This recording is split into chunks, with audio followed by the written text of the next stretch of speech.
All right, so I just watched Smile 2. I'm super late on this movie. I'm really late to the Smile franchise in general. I just watched the first Smile a few months ago and I surprisingly really liked it. I think when Smile was initially coming out, I think I had kind of written it off as like a generic horror movie. There was obviously all that viral campaigning and marketing they did when they kind of planted actors into group settings and sports events to be smiling in the audience. But when I saw the trailers, I didn't really think much of it. Nothing about it really caught my eye to make me want to go out and see it. But over time, I've kind of heard that they were good. Smile 2 came out and it looked more interesting. It had Naomi Scott in it. And I might have enjoyed Smile 2 more than the first one. I know that I'm a few years late on these movies, but I actually find them to be very smartly written, well thought out, and just good quality horror overall. This movie is written and directed by Parker Finn, who I think does a great job. I think with both Smile and Smile 2, he does a great job of kind of building the world, setting the stage, setting up the rules for the entity and kind of how everything works and comes together. He kind of masterfully creates this atmosphere of kind of dread and terror.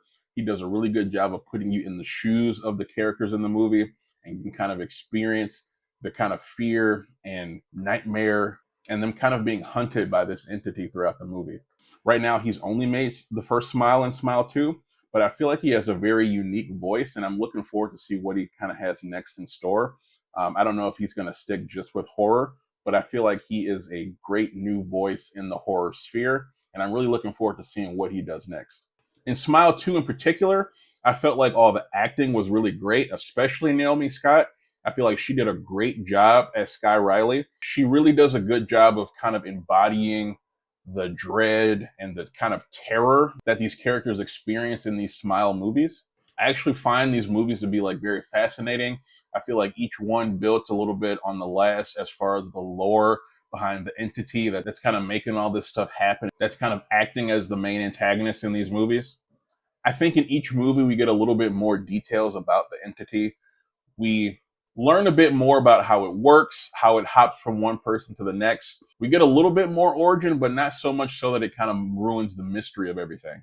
I feel like anytime you have a mystery, there's definitely a fine line that you have to walk between giving the audience enough information to be invested, especially when you have a sequel to kind of give you more info on the entity and kind of what's happening without over explaining and not giving you so much that it kind of spoils the mystery of the movie. Overall, I really enjoyed Smile 2. I know I'm a few years late on this movie, but I'm curious to hear, have you guys seen Smile 2? Are you like me where you maybe kind of wrote off the Smile franchise? If so, I would definitely recommend you hop on and give it a watch. If you have seen Smile 2, I'd love to hear what you thought. Hop down in the comments and let me know what you think. And with that said, I'm out of here, guys.